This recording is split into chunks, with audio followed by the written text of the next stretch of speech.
General Yadlin, welcome to the program. Thanks for joining me. Good evening. Let me ask you, there have been many reports that some of the crucial intelligence on the chemical attack was gathered by Israeli intelligence. They say that they've monitored conversations between Syrian army commanders talking about moving chemical weapons supplies. What can you tell me about that and about how and whether Israel would be able to gather that intelligence? I can promise you that Israel is covering Syria from intelligence point of view in a very efficient way. And when I heard Secretary of State Kerry speaking 2 nights ago with such a confidence about who employed the chemical weapon, I knew that the American intelligence agencies gave him a very good report and analysis based on all the collections.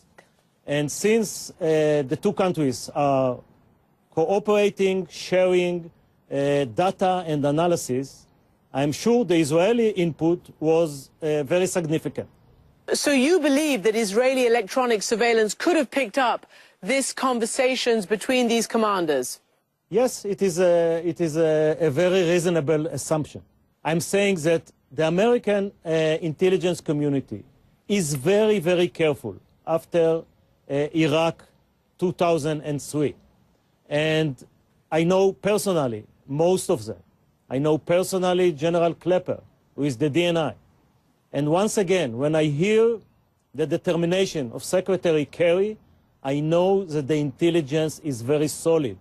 And when he said that Assad have done it, I think the American public and the international community should trust that this is a very reliable intelligence. All right, well, that is from your unique vantage point. Let me ask you this then. If there is a US-backed, French, English-supported strike on Assad, is that good or bad for Israel? Israel is not part of this civil war and not part of this attack.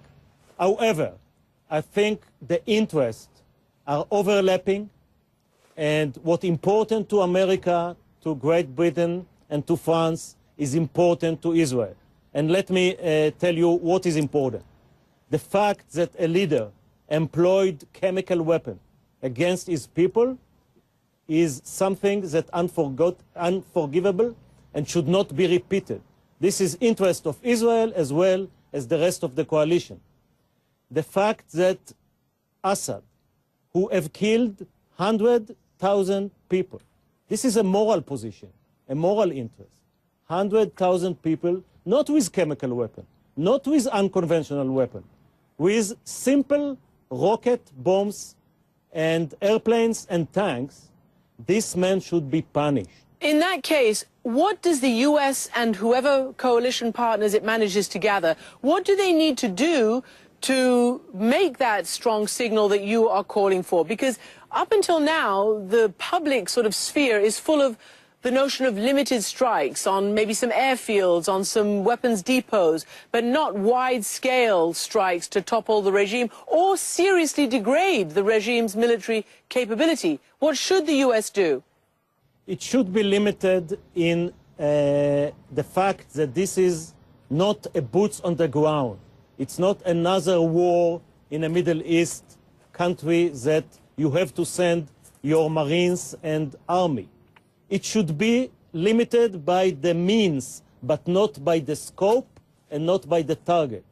At the end of the attack, Assad should see that he have lost very important centers of power of his regime.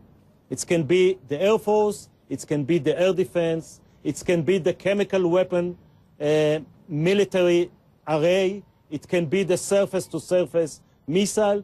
He should understand that using a chemical weapon is something that in cost-benefit calculation is playing against him 100 times.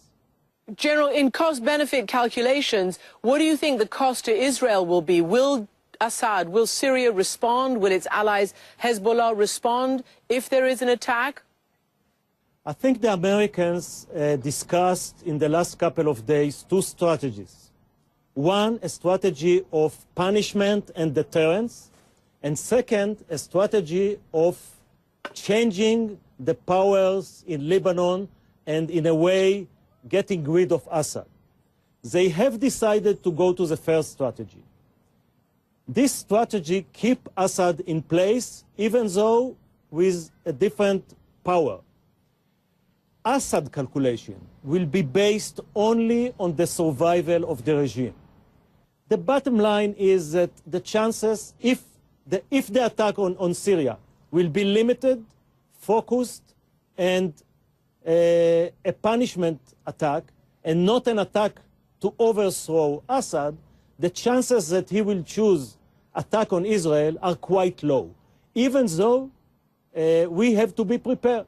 We have to be prepared because this dictator already proved that he not always play according to a rationale that we exercise. On that note, General Yadlin, thank you very much for joining me.